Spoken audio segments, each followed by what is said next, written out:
Bonjour. Alors aujourd'hui nous allons voir comment utiliser Office 365 avec son complément qui est OneDrive.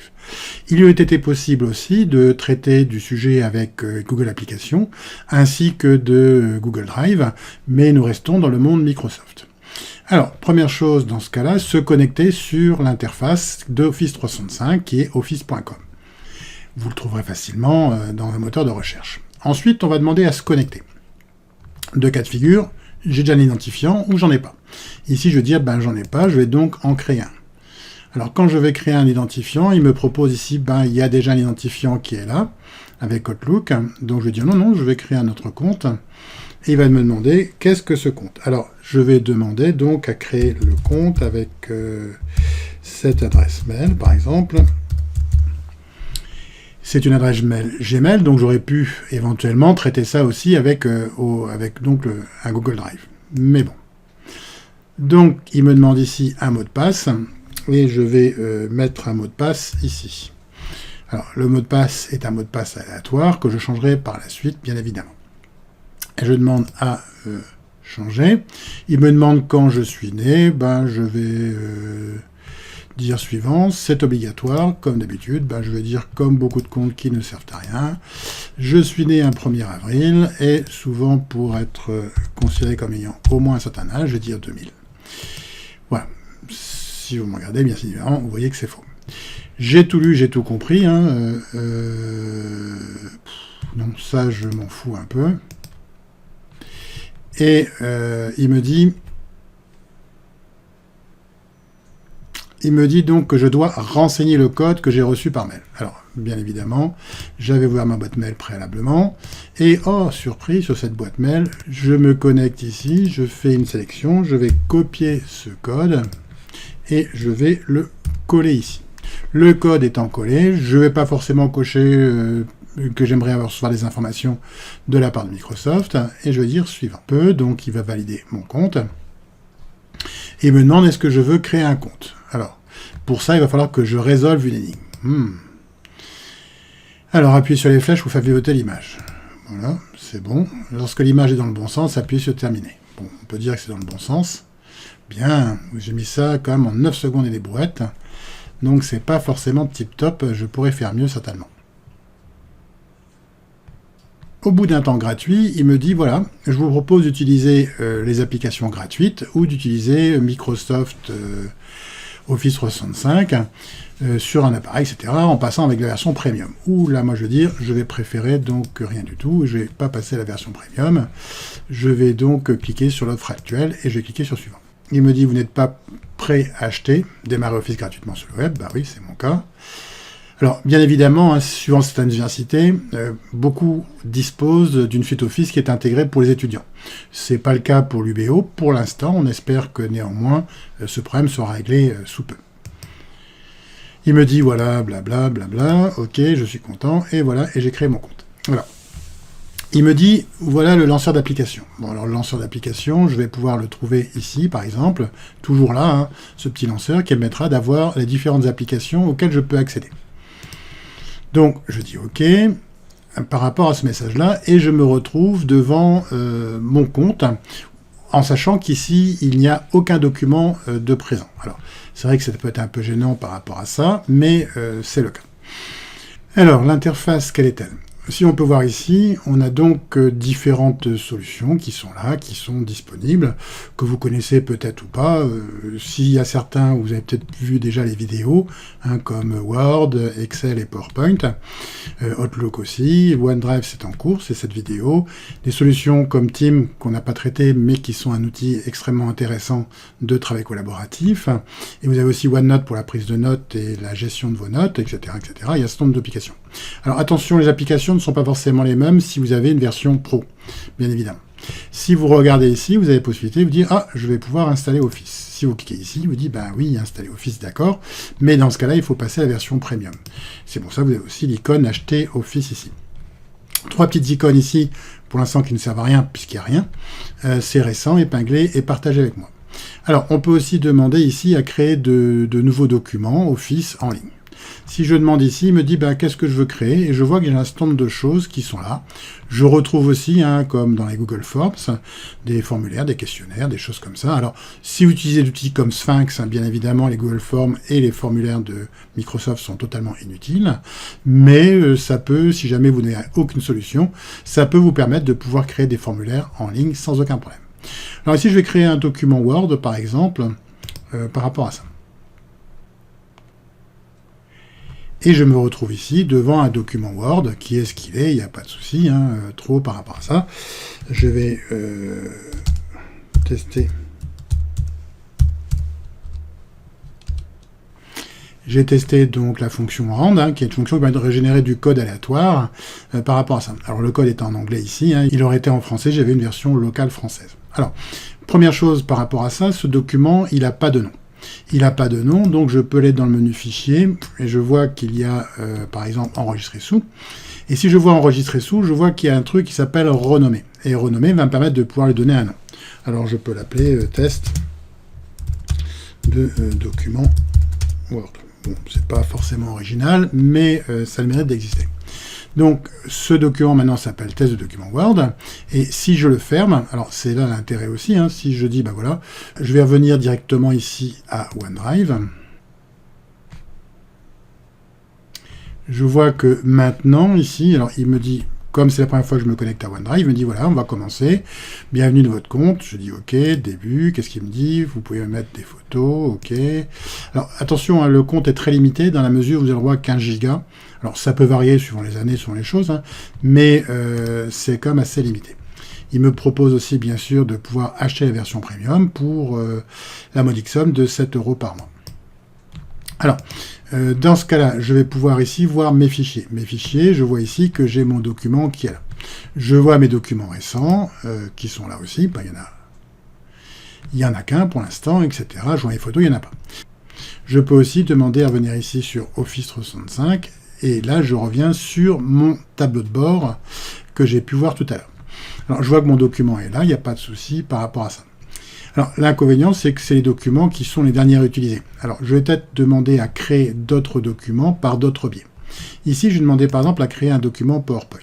Si je demande à créer un document PowerPoint, tout à l'heure, j'ai demandé à créer un document, donc il m'a dit, voilà, tu veux un document vierge.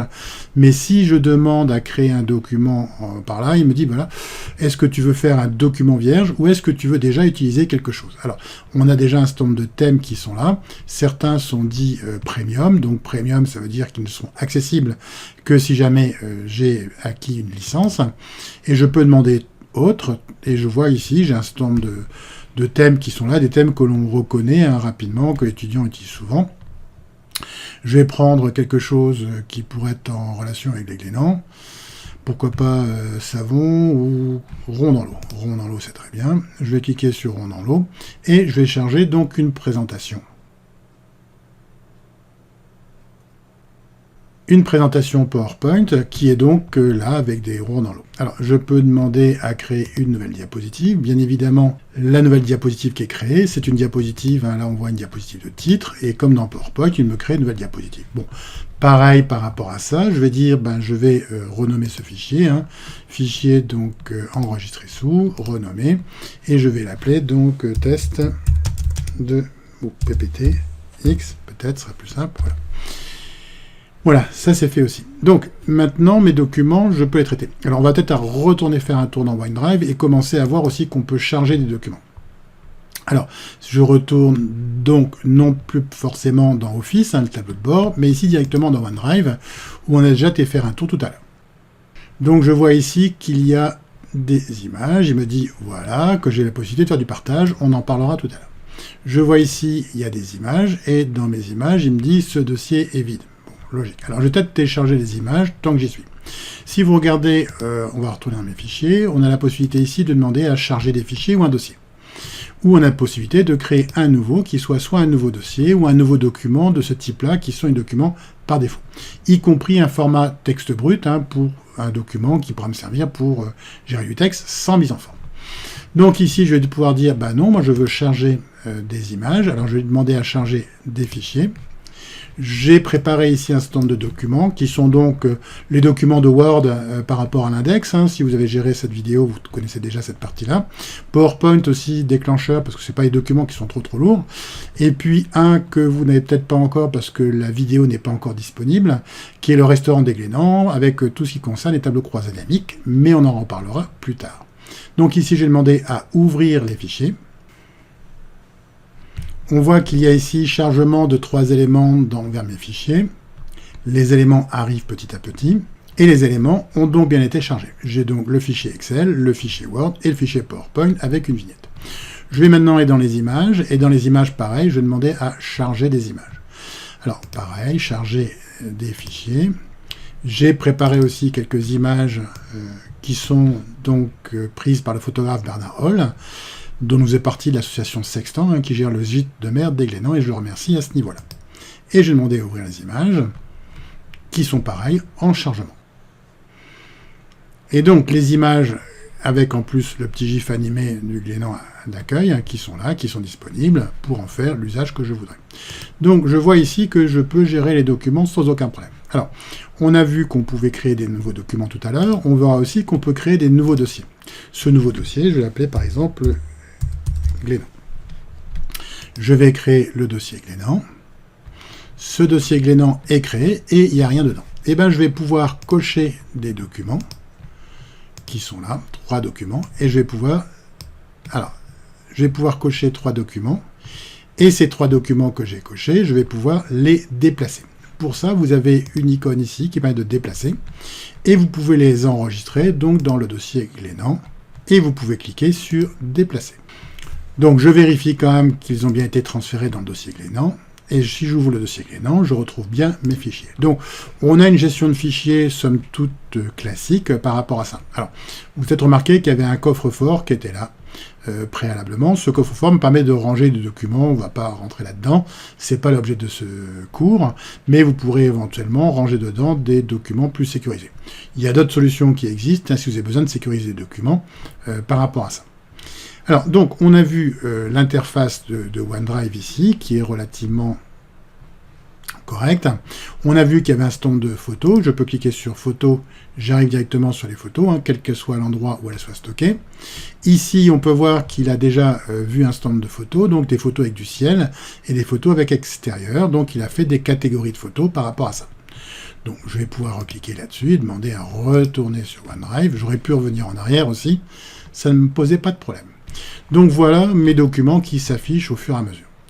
Alors je dis plus tard par rapport à ça, par rapport au coffre-fort. Je vais retourner donc sur Office pour voir l'interface globale, qu'est-ce qu'il en dit par rapport à ça, et je vois donc qu'il y a des documents qui sont là et qui existent. Alors si je regarde les documents, c'est les documents que j'ai créés. Hein, les documents que j'ai chargés ne sont pas ici.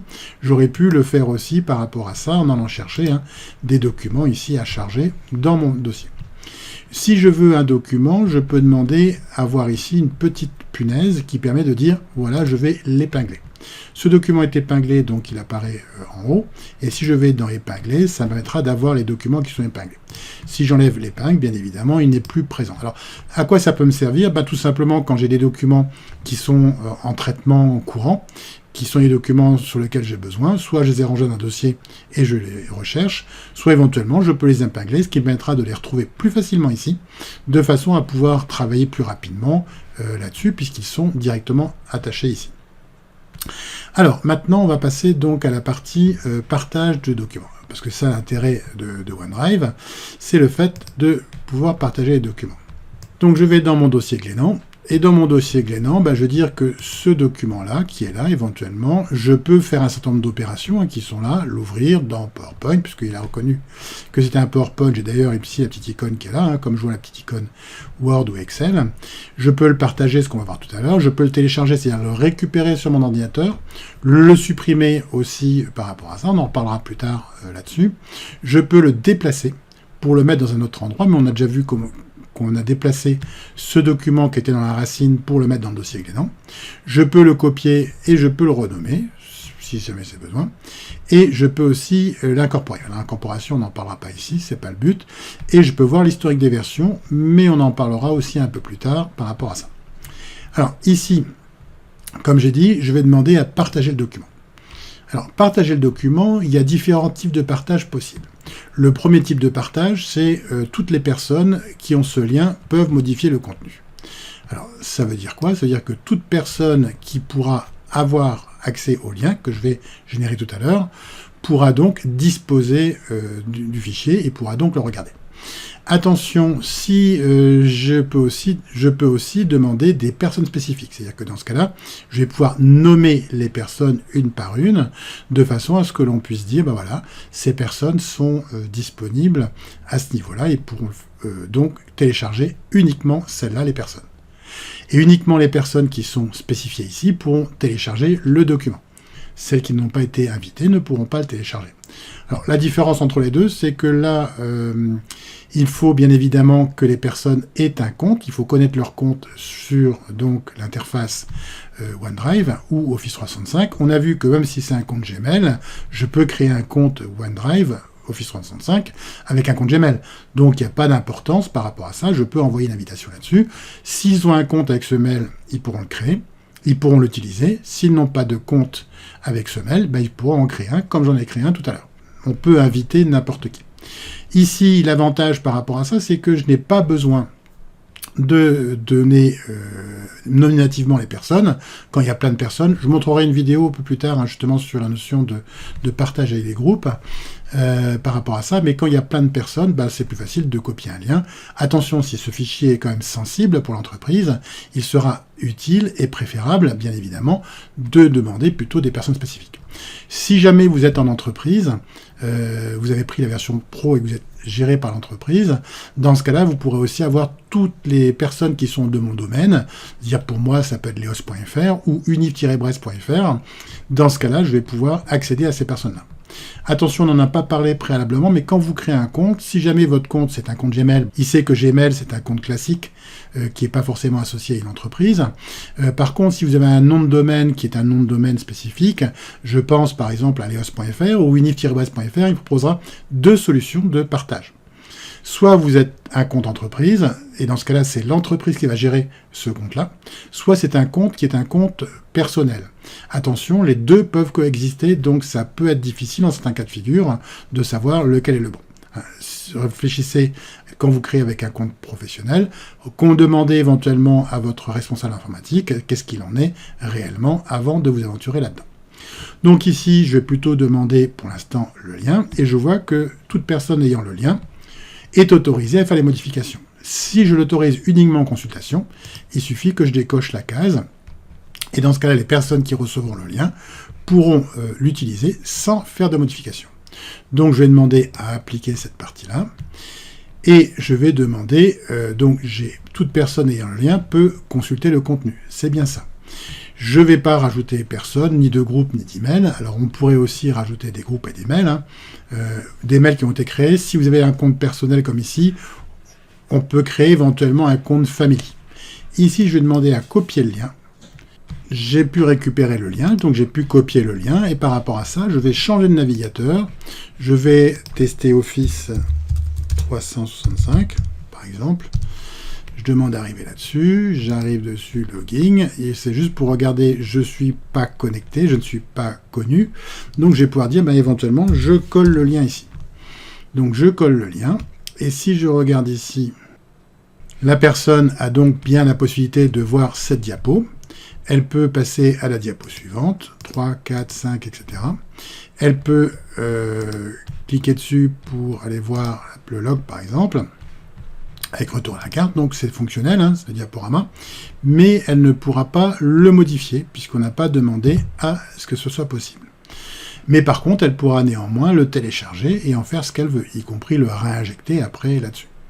Donc, on a une limitation simplement par rapport à ça pour l'utilisation de ce diaporama.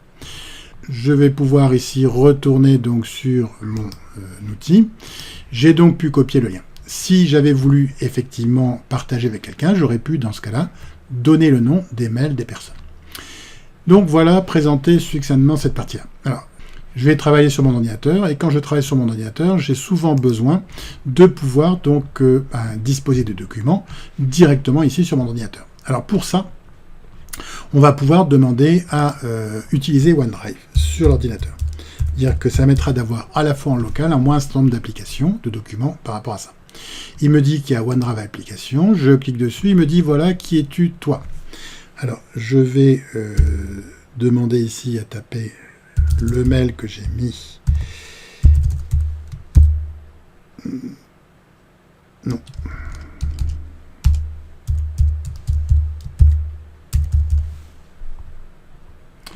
Je vais demander se connecter.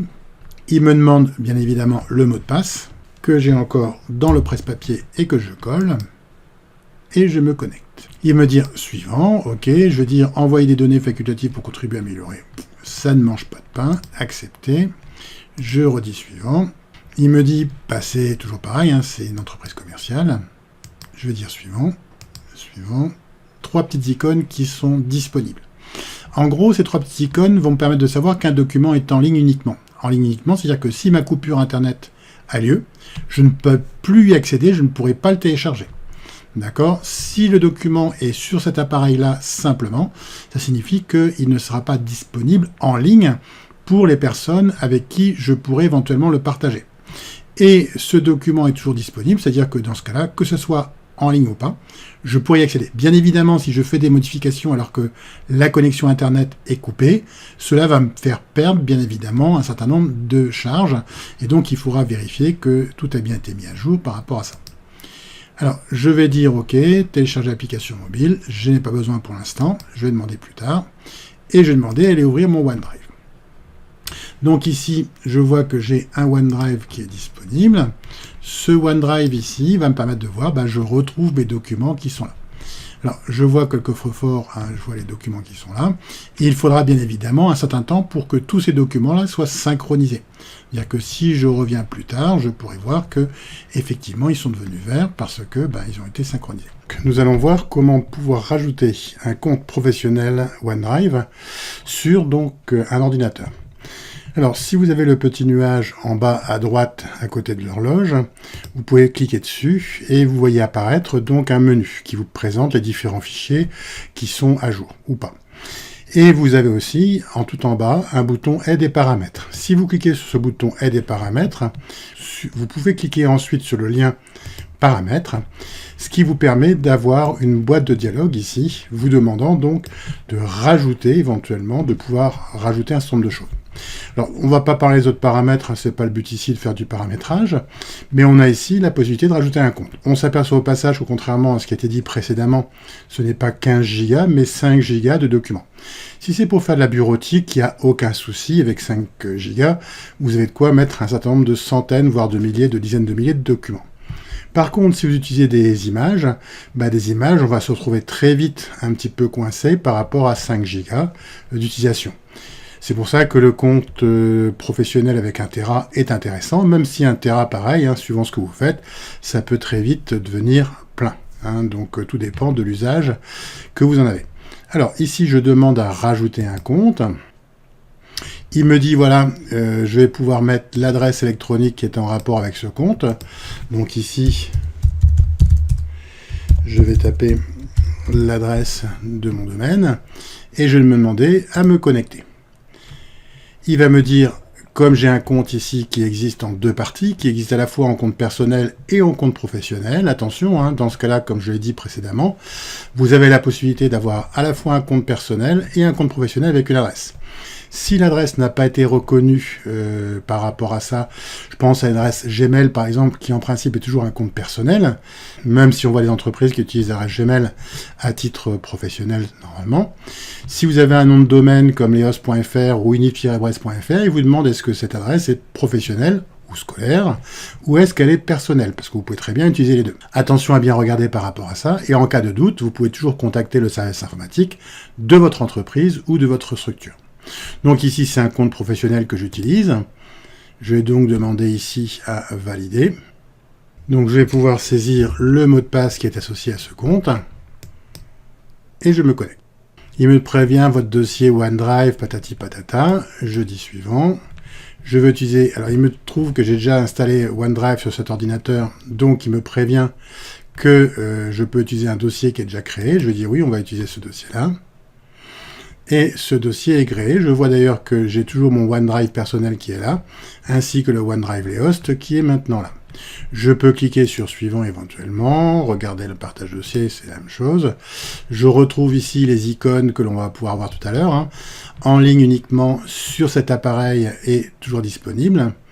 Donc ici, je vais cliquer sur suivant et je vais demander plus tard, parce que j'ai pas besoin de l'application, et je vais pouvoir dire c'est pas la peine de voir mon OneDrive par rapport à ça. Alors, si je regarde maintenant de nouveau en recliquant sur l'icône des paramètres et en demandant donc à voir la possibilité de voir les paramètres de mon compte. Je vois maintenant que j'ai donc bien deux comptes. Le compte ici, qui est donc le compte avec 1 Tera, 1024 Go, donc il fait bien 1 Tera, où j'utilise une partie seulement, parce que c'est juste des documents, peu importe. Ici, le compte qui utilise que 14 Go sur les 1 Tera proposés. Et je vois que j'ai aussi un autre compte par rapport à ça. Alors, si maintenant je ferme ici, je retrouve mes fichiers qui sont dans mon compte OneDrive personnel. Dans ce compte OneDrive personnel, je vois qu'il y a un certain nombre de fichiers et j'ai rajouté un fichier ici, qui est un fichier PDF relativement peu pesant, sur l'utilisation du fonctionnement des CMS et de l'architecture 3 niveaux, comment ça fonctionne. Je m'aperçois que ce fichier est en cours de synchronisation. Ici, on voit les petites flèches qui sont là. Je fais un clic droit sur ce fichier et je vois que dans le clic droit, j'ai affiché en ligne, paramètres, et j'ai ici toujours conservé cet appareil. Ce qui me permettra de faire en sorte que ce fichier-là, même s'il est en ligne, il sera toujours synchronisé le plus rapidement possible en fonction des contraintes par rapport à ça. Et donc, je vais demander ici à synchroniser et on voit que le fichier c'est de nouveau, alors j'ai dû te demander à synchroniser un peu plus, ils sont tous synchronisés par rapport à ce fichier là. Donc ça me permet, même si jamais il y a une coupure d'internet, je vais pouvoir dans ce cas là, néanmoins avec cet ordinateur, pouvoir utiliser tous les documents de mon OneDrive personnel qui sont disponibles ici. Voilà terminé cette petite partie de vidéo concernant donc OneDrive et Office 365. Il reste encore plein de choses à traiter que nous traiterons ultérieurement dans une autre vidéo sur l'usage du travail en collaboratif à plusieurs personnes en fonction des contraintes et par rapport aux liens que nous avons pu voir concernant donc l'autorisation des personnes. Si vous voulez avoir des informations sur les nouvelles vidéos qui vont sortir, vous pouvez vous abonner pour pouvoir être tenu au courant de toutes les nouveautés qu'il y aura concernant les vidéos. Sur ce, au revoir et bonne fin de journée.